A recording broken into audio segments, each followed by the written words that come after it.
My Obsessed Superstar Lover episode 77। 77 दिल किस circus से इस जोकर को लेकर आए हो। Thank you so much. मुझे खुशी है कि आपको मेरी न्यू स्टोरी जेलर साहब की क्रिमिनल वाइफी स्टोरी पसंद आई। एंड डॉक्टर डेवल वाली स्टोरी पॉकेट एफएम वालों में बंद कर दी है तो उसके एपिसोड्स नहीं आ पाएंगे अब तक, पर मसल्स और उसकी बॉडी देखकर कोई नहीं कह सकता था कि वो बुरा होगा। डॉक्टर ओहू ओहू खांसते हुए कमरे के अंदर आता है। डॉक्टर को देखकर आरिका की भवें आपस में सिकुड़ जाती है। आरिका रौनक को देखते हुए कहती है, ये किस डॉक्टर को बुला लिया है तुमने रौनक? इसे देखकर तो ऐसा लग रहा है जैसे इसे खुद डॉक्टरेट जरूरत है। आरिका को बात सुनकर लेटे हुए अन्य को मन ही मन हंसी आ रही थी। वही डॉक्टर आरिका को बुरी तरह से घूरने लगता है। अब आगे उहू वहू डॉक्टर खांसते हुए मन ही मन कहता है, ये प्रिंसेस पागल हो गई है। इसके लिए मैं यहाँ बुरा डॉक्टर बनकर आया हूँ और ये है कि मुझे डॉक्टर के पास भेजने की तैयारी कर ही है। कहते हुए डॉक्टर बना विवेक घूर के आरिका के देखता है।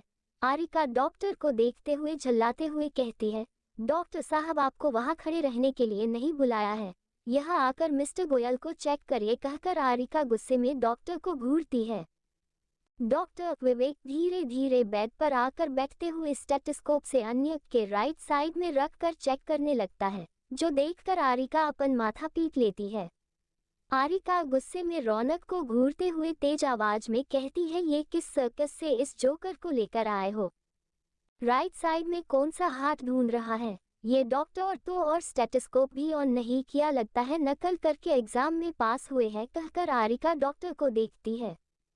विवेक उर्फ डॉक्टर खांसते हुए कहता है, ओह ओह देखो मोहतरमा, डॉक्टर में हूँ, तुम नहीं तो चुपचाप इस मुर्दे को मुझे देखने दो।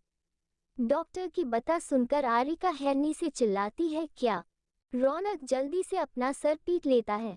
बेहोश अन्य गुस्से में मन ही मन कहता है, तू रुक बेटा, ये मुर्दा एक बार जिंदा हो जाए फिर तुझे बताएगा। कहकर अन्य अफसोस के साथ कहता है, इसे तो को एक्टिंग का ए भी नहीं आ रहा, मैंने क्यों इस गधे को डॉक्टर बनने को कहा। कहकर अन्य अफसोस करने लगता है।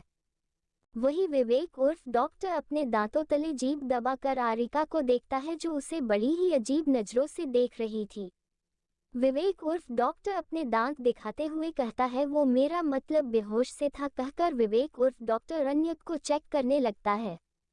अन्यक को चेक करने के बाद डॉक्टर विवेक आरिका को देखते हुए कहता है, देखो मोहतरमा, आपके इस बेहोश पेशेंट की याददाश्त जा चुकी है। इसके याददाश्त का डब्बा गुल हो गया है। इसे अपनी पिछली जिंदगी के बारे में कुछ भी याद नहीं है, तो बेहतर होगा आप इसका अच्छे से ख्याल रखें और कुछ दिन इसे इसी घर में रखें, कम से कम तब तक जब तक इसकी याददाश्त का डिब्बा वापस नहीं जाता।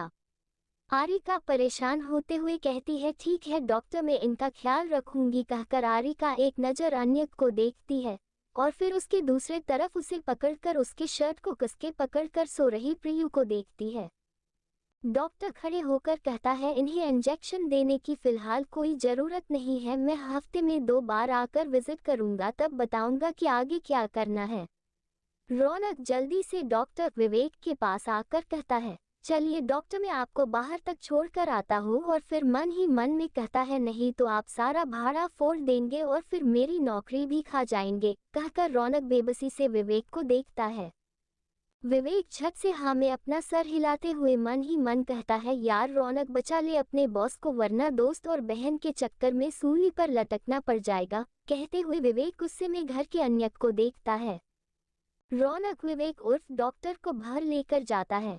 वही आरिका परेशान होकर अन्य को देखती है और फिर प्रियु को देखती है, जो उसे चिपक कर सोई हुई थी। आरिका दोनों को देखते हुए अपना सर पकड़कर कमरे के बाहर चली जाती है।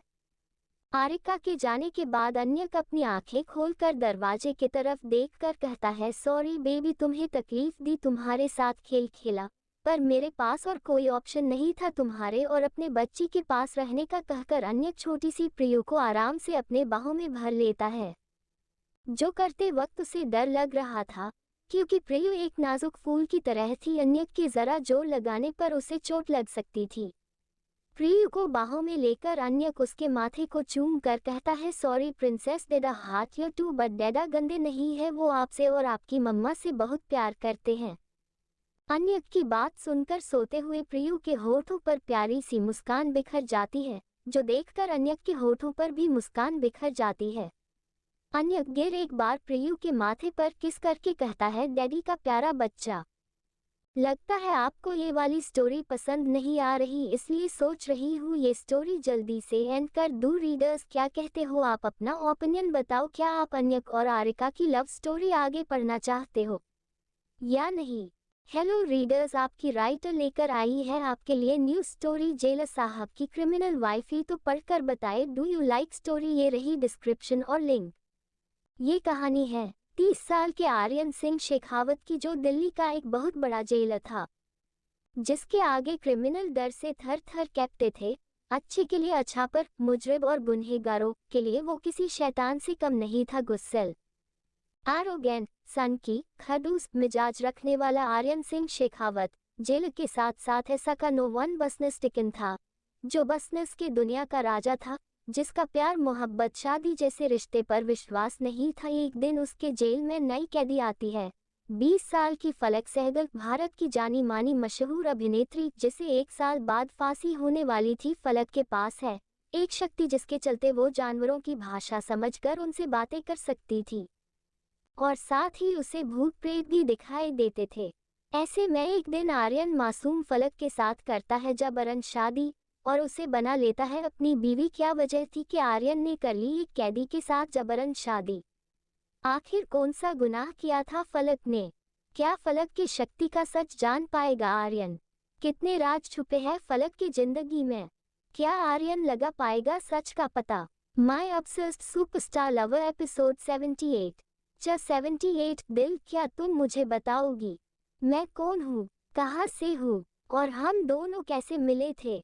हाँ गाइस, ऐप से रोज चैप्टर डालूंगी और बाकी लोगों को स्टोरी पसंद नहीं आ रही है, क्या कुछ लोगों को छोड़कर आगे आ रही है, जो जल्दी से शेयर कीजिए, मेरी स्टोरी को अपना प्यार दीजिए। अब तक जो करते वक्त उसे डर लग रहा था, क्योंकि प्रियु एक नाजुक फूल की तरह थी, अन्यक के जरा जोर लगाने पर उसे चोट लग सकती थी। प्रियु को बाहों में लेकर अन्यक उसके माथे को चूम कर कहता है, sorry princess, daddy hurt you too, but daddy गंदे नहीं है, वो आपसे और आपकी मम्मा से बहुत प्यार करते हैं। अन्यक की बात सुनकर सोते हुए प्रियु के होठों पर प्यारी सी मुस्कान बिखर जाती है, जो देखकर अन्यक के होठों पर भी मुस्कान बिखर जाती है। अन्यक गिर एक बार प्रियु के माथे पर किस करके कहता है, डैडी का प्यारा बच्चा। अब आगे कुछ देर बाद आरिका वापस कमरे में आती है तो अन्यक उठ चुका था और अपनी एक्टिंग जारी रखते हुए पूरे कमरे को घूम घूम कर देखे जा रहा था, जैसे उसे याद ही नहीं है कि वो इस वक्त कहाँ पर है। अन्यक को जागा हुआ देखकर आरिका को बहुत ज्यादा ही गुस्सा आने लगता है। वो अन्यक को एक पल के लिए तक अपने सामने बर्दाश्त नहीं कर पा रही थी, पर इस वक्त अन्यक की याददाश्त जाने की वजह से आरिका अपने गुस्से का घूंट पीकर खुद को शांत करके अन्यक के पास जाकर कहती है, आप जाग गए मिस्टर गोयल? आरिका की बात सुनकर अन्यक उसके मजे लेते हुए कहता है, नहीं नहीं, मैं तो सो रहा हूँ, तुम्हारे सामने तो मेरा भूत खड़ा है। अन्यक की बात सुनकर आरिका का मन कर रहा था कि अभी के अभी उस गला दबाकर उसे मार ही डाले। आरिका गुस्से को छुपाने की नाकाम कोशिश करते हुए कहती है, मेरा मतलब कब से था, अब आप यहाँ आइए, बेड पर लेटकर आराम कीजिए। कहते हुए आरिका अन्यक का हाथ पकड़कर उसे बेड पर बिठाती है। अन्यक अपना सर पकड़कर एक्टिंग करते हुए कहता है, तुम मेरी वाइफ हो ना, और ये मेरी छोटी सी बेटी, कहकर अन्यक मासूमियत से सोते हुई प्रियु की तरफ उंगली दिखाता है। आरिका घूर के अन्यक को देखती है और फिर उससे कुछ कहने को होती है, तभी उसे डॉक्टर की कही बात याद आती है। आरिका गुस्से में अपने हाथों की मुठ्ठियां बंद कर हुए हमें अपना सर हिला देती है, जो देखकर अन्यक मुस्कुराते हुए उठ आकर आरिका के गले लगकर कहता है, वाइफी, मुझे कुछ याद नहीं है मेरे बारे में, तुम्हें तो पता ही होगा ना मेरे बारे में, तो क्या तुम मुझे बताओगी मैं कौन हूँ, कहाँ से हूँ और हम दोनों कैसे मिले थे? कहकर अन्यक आरिका को अपनी नीली नीली आंखों से देखने लगता है। आरिका गुस्से में अन्यक को घूरते हुए मन ही मन कहती है, हाँ बताऊंगी ना, एक बार आपकी याददाश्त वापस आ जाए। कहकर आरिका अन्यक को घूरते हुए कहती है, आप आराम कीजिए, आपके खाने के लिए खिचड़ी लेकर आती हूँ। कहकर आरिका बिन एक पल गवाए कमरे से बाहर चली जाती है। इधर अन्यक डेविल्स मिल करते हुए रुस्तम को कॉल करके कहता है हमारा दूसरा हथियार तैयार हो तो उन्हें भेज दो। दूसरी तरफ से रुस्तम मुस्कुराते हुए कहता है यस। अन्यक कॉल डिस्कनेक्ट करके कहता है अब आएगा मजा, अब तुम खुद कबूल करोगी कि तुमने उस मयंक कपूर के साथ शादी नहीं की है। कहते हुए अन्यक के चेहरे पर खुशी साफ साफ झलक रही थी। कुछ देर बाद अन्यक कमरे में आराम से बैठा हुआ था, वही आरिका उसके सामने बैठकर उसे खिचड़ी खिला रही थी। खिचड़ी खाते हुए अन्यक को आरिका के साथ बिताए हुए 1 साल पहले वाले पल याद आते हैं, जब आरिका की बच्चों जैसी शरारतें अन्यक के दिल को सुकून देती थी। अब 1 साल हो चुका था। आरिका के मुंह से अपने लिए एलियन और उसकी प्यारी प्यारी गालियां सुनने के लिए अन्यक के कान तरसने लगते थे। अन्यक खिचड़ी खाते हुए कहता है वैसे वाइफी तुम मुझे क्या कहकर बुलाती थी। अन्यक की बात सुनकर आरिका की आंखों में नमी तैर जाती है। आरिका उदास होते हुए कहती है मैं आपको मिस्टर गोयल कहकर ही बुलाती थी। कहकर आरिका अन्यक को खिचड़ी खिलाने लगती है। आरिका के साफ साफ झूठ को सुनकर अन्यक मन ही मन मुस्कुराते हुए कहता है बहुत जल्द तुम्हें पहले वाली चुलबुली प्यारी और शैतान आरिका बनाना है, क्योंकि मैं उस आरिका को बहुत ज्यादा मिस कर रहा हूँ। मुझे उसकी बेवकूफ़ी भरी बातों को सुनकर एंजॉय करना है, उसके साथ ढेर सारी शैतानियां करनी है। कहते हुए अन्यक की आंखों में उसका दर्द साफ झलक रहा था। दोनों एक दूसरे की आंखों में दर्द देख सकते थे, पर कोई उस दर्द को बांटना ही नहीं चाहता था। अन्यक को खिचड़ी खिलाने के बाद आरिका उसके होठों के कोनों को साफ करने लगती है। दोनों एक दूसरे की आंखों में देखने लगते हैं, चाहे इकरार हो या ना हो, मगर मोहब्बत दोनों तरफ से थी और इकरार बस एक तरफ से। कुछ पल अन्यक की आंखों में खोने के बाद आरिका हड़बड़ाते हुए अपनी नजरें इधर उधर करके मन ही मन कहती है बेवकूफ गली क्या कर रही हो। ये आदमी चलता फिरता बवाल है, इससे जितना दूर रहेगी उठी तेरे लिए और तेरे बेबी के लिए अच्छा होगा। आरिका अपने ख्यालों में खोई हुई थी, तभी प्रियु नींद से जागकर रोने लगती है। प्रियु की आज सुनकर आरिका और अन्यक दोनों प्रियु को देखते हुए आरिका जल्दी से प्रियु के पास जाकर उसे गोद में उठाते हुए कहती है बच्चा रो क्यों रहे हो। लगता है आपको ये वाली स्टोरी पसंद नहीं आ रही, इसलिए सोच रही हूँ ये स्टोरी जल्दी से एंड कर दूँ। रीडर्स क्या कहते हो आप अपना ओपिनियन बताओ। क्या आप अन्यक और आरिका की लव स्टोरी आगे पढ़ना चाहते हो या नहीं। माई ऑब्सेस्ड सुपरस्टार लवर एपिसोड 79। 79। वाह बेटा बेटी बिल्कुल बाप पर गई है, बिल्कुल गिरगिट की थी रंग बदलती है। अब तक आरिका अपने ख्यालों में खोई हुई थी, तभी प्रियु नींद से जागकर रोने लगती है। प्रियु की आज सुनकर आरिका और अन्यक दोनों प्रियु को देखते हुए आरिका जल्दी से प्रियु के पास जाकर उसे गोद में उठाते हुए कहती है बच्चा रो क्यों रहे हो। अब आगे आरिका प्रियु को चुप करवाने में लग जाती है, वही प्रियु शांत होने का नाम नहीं ले रही थी। अन्यक परेशान होकर आरिका के पास आए हुए कहता है दो मैं हमारे प्रिंसेस को संभाल लेता हूँ। आरिका मुंह बनाते हुए कहती है मुझसे शांत नहीं हो रही तो आपसे क्या ही होगी। आरिका की बात सुनकर अन्यक एटीट्यूड भरी मुस्कान अपने होठों पर लाते हुए कहता है यू वॉन्ट टू सी मैं कैसे करता हूँ, तो मेरी प्यारी सी प्रिंसेस को मुझे दो। आरिका मुंह बनाकर प्रियु को अन्यक की गोद में दे देती है। अन्यक के पास जाते ही प्रियु के होठों पर बड़ी वाली मुस्कान आ जाती है। प्रियु मुस्कुराते हुए अन्यक के फेस को छूने लगती है। प्रियु की हरकत पर आरिका का मुंह खुला का खुला रह जाता है। आरिका मन ही मन कहती है वाह बेटा बेटी बिल्कुल बाप पर गई है, बिल्कुल गिरगिट की थे रंग बदलती है। कितनी चालू है ये 6 महीने की बच्ची, अभी तक दूध के दांत भी नहीं आए और इसका नाटक तो अभी से शुरू हो गया, लगता है अपने बाप की तरह ही एक्टर बनेगी। कहते हुए आरिका अजीब नजरों से दोनों बाप बेटी को देखने लगती है। अन्यक आरिका को देखकर डेविल स्माइल करते हुए कहता है अब बोलो वाइफी क्या कहना चाहती हो तुम। इसके बारे में आरिका मुंह बनाते हुए कहती है जैसा बाप वैसी बेटी कहकर आरिका पैर पटकते हुए प्रियु के लिए दूध लाने चली जाती है। इधर अन्यक जोर जोर से हंसते हुए कहता है वाह प्रिंसेस देखा कैसे हम दोनों ने मिलकर आपकी मम्मा को परेशान किया, हम आगे भी ना आपकी मम्मा को ऐसे ही परेशान करेंगे, पर ध्यान रहे आप अपनी मम्मा को ज्यादा परेशान नहीं करोगी क्योंकि वो हक तो आपके डैडा का है ना। अन्यक की बात पर प्रियु हंसते हुए हाँ में पीना सर हिला देती है, जो देखकर अन्यक के होठों पर बड़ी वाली मुस्कान आ जाती है। इधर कोलकाता के होटल शाइन स्टार में विवेक अपने रूम में जोर जोर से हंस रहा था। वही कृति उसे बुरी तरह से घूर रही थी। कृति मुंह बनाते हुए कहती है, ये आप लोग बिल्कुल सही नहीं कर रहे हो। मतलब आरिका को उल्लू बना दिया। How could you do this? Vivek चुप होकर कृति को देखते हुए कहता है, तो क्या करूं स्वीटहार्ट, अपने बहन को ऐसे नहीं देख सकता। चाहे वो कहे या ना कहे, लेकिन कहीं न कि उसके दिल में अभी भी अन्यक के लिए प्यार छुपा हुआ है। वो अभी भी अन्यक से प्यार करती है और मैं उसका प्यार मुकम्मल करवा कर रहूंगा, कहकर विवेक कृति के पास जाकर बेड पर बैठकर उसका हाथ अपने जागों में थाम कर कहता है, और तुम मेरा प्यार मुकम्मल कर सकती हो स्वीटहार्ट। सच कहूँ तो अब तुम्हें देखकर मुझसे कंट्रोल नहीं होता। मैं हमारे रिश्ते को है बढ़ाना चाहता हूँ, तुम्हें अपनी बाहों में भर के प्यार करना चाहता हूँ, कहकर विवेक अपने आंखों में ढेर सारा प्यार लिए कृति को देखने लगता है। विवेक की आंखों में अपने लिए बेशुमार प्यार देखकर कृति के दिल में अजीब सी गुदगुदी होने लगती है। इस एक महीने के अंदर कहीं न कहीं उसे बीच विवेक अच्छा लगने लगा था। उसे विवेक का नेचर बहुत ही ज्यादा पसंद आया था। उसकी पत्नी होने के बाद भी विवेक ने कभी उस पर जोर जबरदस्ती ये रिश्ता थोपना नहीं चाहा, बल्कि कृति की इच्छा का मन रखा, उसकी मर्जी के खिलाफ उसके करीब नहीं गया। जो बात कृति के दिल को छू गई थी, और कहीं ना कहीं कृति भी विवेक के साथ अपन रिश्ते को आगे बढ़ाना चाहती थी।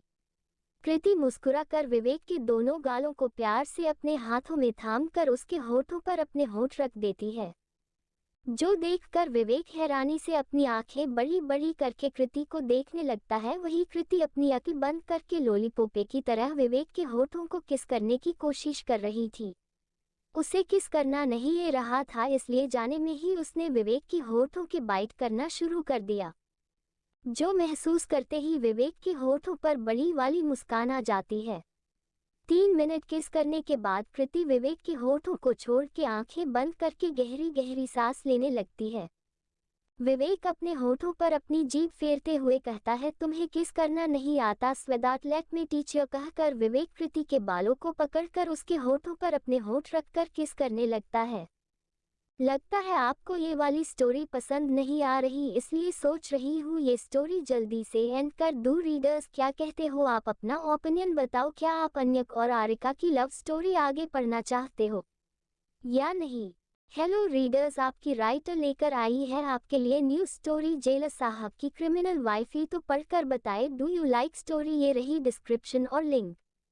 ये कहानी है 30 साल के आर्यन सिंह शेखावत की, जो दिल्ली का एक बहुत बड़ा जेलर था, जिसके आगे क्रिमिनल डर से थर थर कांपते थे।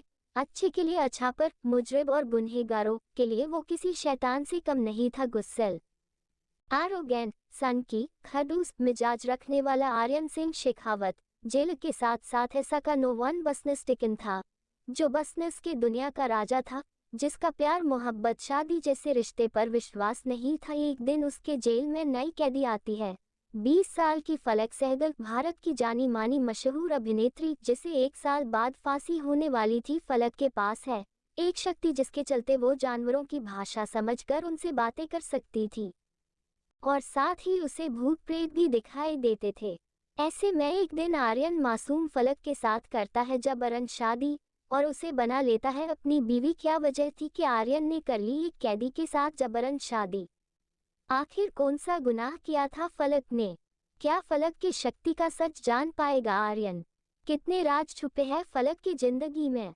क्या आर्यन लगा पाएगा सच का पता? My obsessed superstar lover episode 80। 80 दिल विवेक और कृति हुए एक।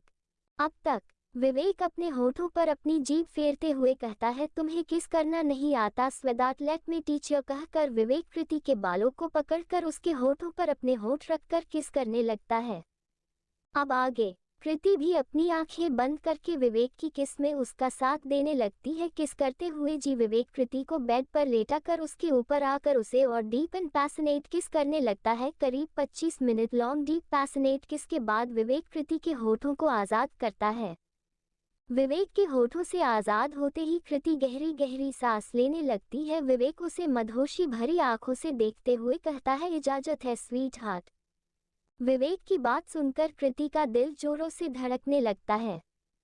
कृति झट से आंखें खोलकर विवेक की आंखों में देखने लगती है और अगले ही पल हल्का सा मुस्कुरा कर हाँ में अपना सर हिला देती है। विवेक बिना एक पल गवाए कृति के होठों आर टूट पड़ता है।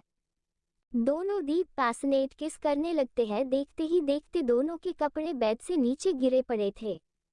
कृति अपने इनर्स में विवेक के सामने थी, जो देखकर शर्म के मारे कृति का हाल बुरा हुए जा रहा था। कृति शर्माते हुए कहती है, विवेक प्लीज लाइट ऑफ कर दीजिए ना। विवेक जो कृति के क्लीवेज पर किस कर रहा था, कृति की बेटा उनके उसके चेहरे के तर देखता है और फिर अगले ही पल वो अपना हाथ बढ़ा कर लाइट ऑफ कर देता है, क्योंकि उसे भी कृति की हालत समझ आ रही थी। लाइट ऑफ करने के बाद भी कृति के पूरे बॉडी और किस और हल्के हल्के बाइट करने लगता है, जिससे कृति की मदहोशी भरी आहें निकल रही थी। कुछ ही पल में दोनों के बचे हुए कपड़े भी बेड से नीचे गिरे हुए थे।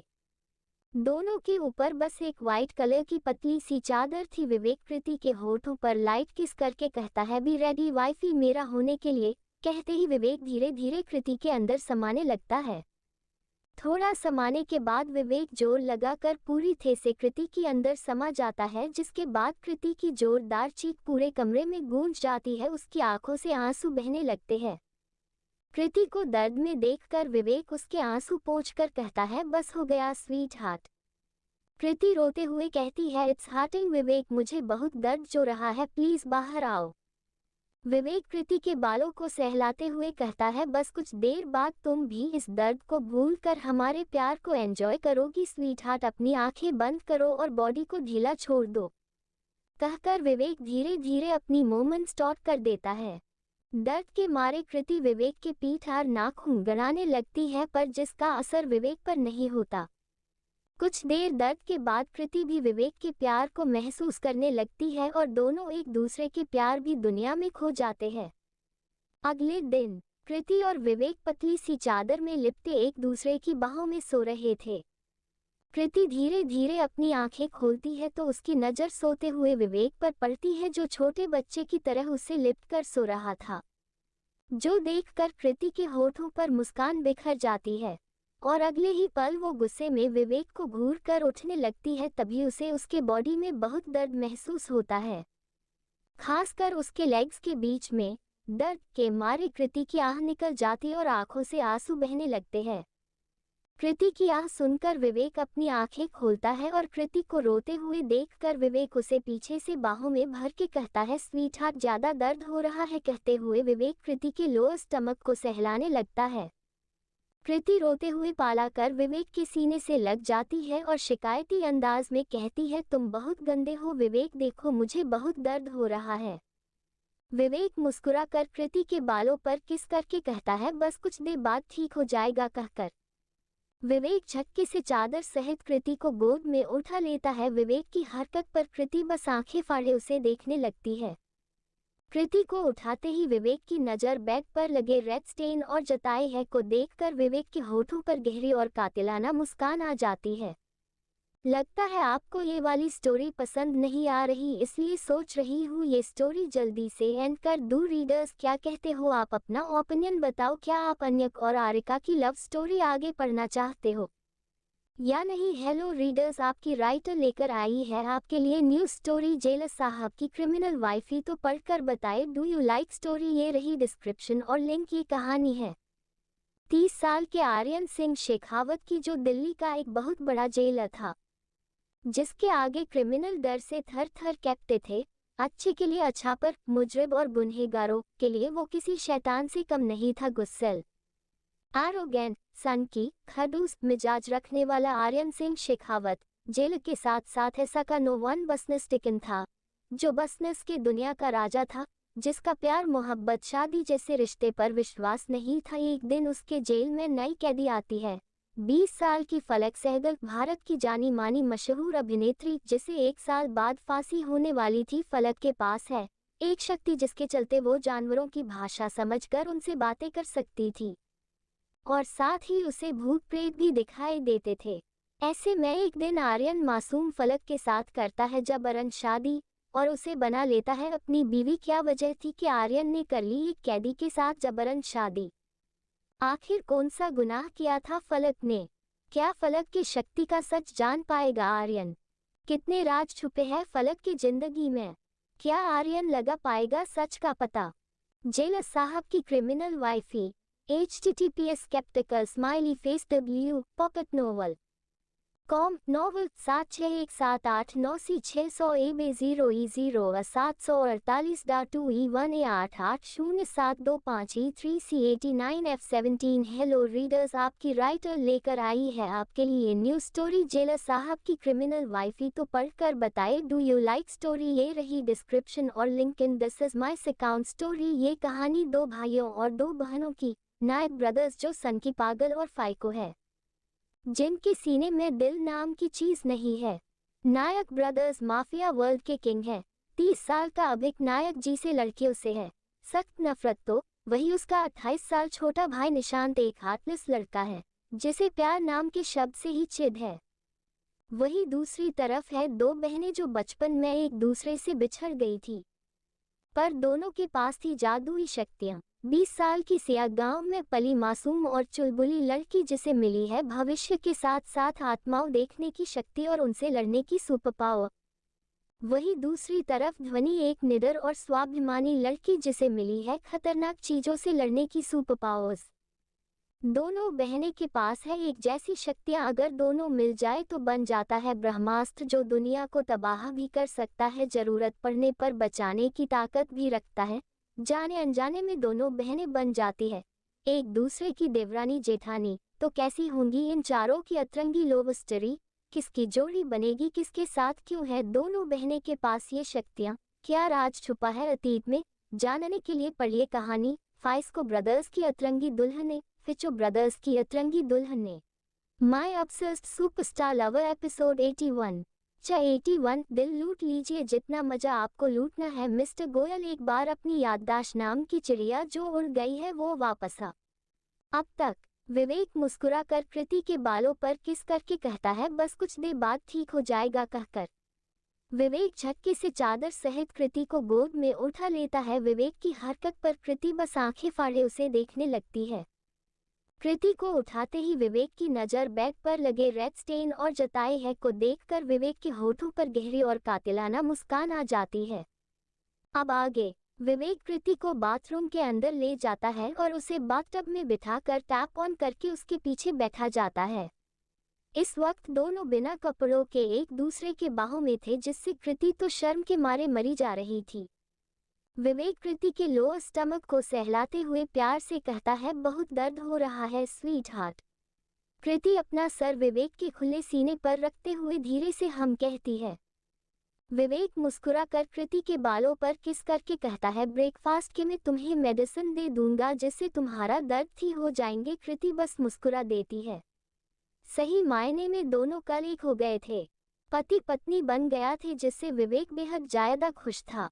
इधर विला में कल से दोनों बाप बेटी ने मिलकर आरिका को परेशान करने का एक मौका नहीं छोड़ा था, जिससे आरिका का सर दर्द से फटा जा रहा था। इस वक्त अन्यक और प्रियु डाइनिंग टेबल पर बैठे हुए थे। अन्यक की गोद में प्रियु थी और वो अपने हाथों से प्रियु को सूप पिला रहा था। वही आरिका मन मार के अन्यक को अपने हाथों से खाना खिला रही थी। आरिका गुस्से में अन्यक को घूरते हुए मन ही मन कहती है लूट लीजिए जितना मजा आपको लूटना है। मिस्टर गोयल एक बार अपनी याददाश्त नाम की चिड़िया जो उड़ गई है वो वापस आ जाए फिर आपको बताऊंगी, कहते हुए आरिका खुन्नस भरी नजरों से अन्यक को घूरने लगती है। तभी मयंक डाइनिंग टेबल के पास आकर अन्यक को देखता है जो उसे खा जाने वाली नजरों से घूर रहा था। अन्यक का खुद को ऐसे घूर के देखने से मयंक अंदर तक कांप जाता है। अन्यक मयंक को घूरते हुए आरिका से कहता है वाइफी ये तुम्हारा भाई ये क्या कर रहा है? अन्यक के मुंह से अपने लिए आरिका का भाई सुन के मयंक का मुंह खुला रह जाता है। वही आरिका को तो खांसी आ जाती है, वो खांसते हुए मयंक को देखने लगती है।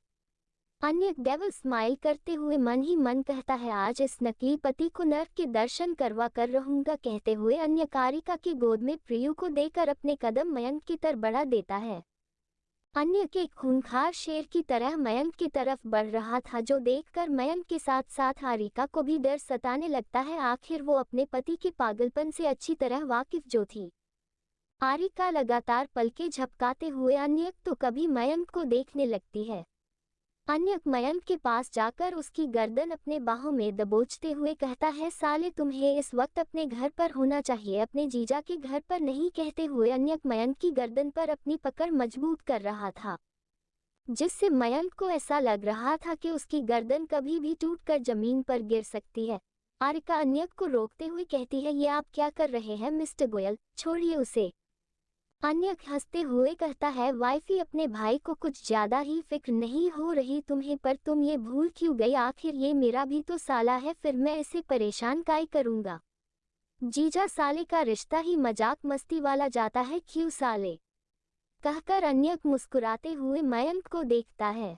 मयंक झट से अपनी गर्दन 2-3 बार हिलाते ही कहता है, हाँ बिल्कुल, हाँ बिल्कुल। दोनों को देखकर आरिका अपना सर हिलाते हुए कहती है, अब दोनों का मजाक मस्ती हुई हो तो आकर ब्रेकफास्ट कर लो, वरना किसी को भी लंच मिलेगा। आरिका की बातों में धमकी साफ साफ झलक रही थी, इसलिए दोनों चुपचाप बैठकर नाश्ता करने लगते हैं। अन्यक मयंक को घूरते हुए कहता है, कब तक बचोगे ब्लैक ड्रैगन के कहर से? एक ना एक दिन तो हत्थे चढ़ना ही तुम्हें। कहते हुए अन्यक के होठों पर डेविल स्माइल आ जाती है। लगता है आपको ये वाली स्टोरी पसंद नहीं आ रही, इसलिए सोच रही हूँ ये स्टोरी जल्दी से एंड कर दूँ। रीडर्स क्या कहते हो आप? अपना ओपिनियन बताओ। क्या आप अन्यक और आरिका की लव स्टोरी आगे पढ़ना चाहते हो या नहीं?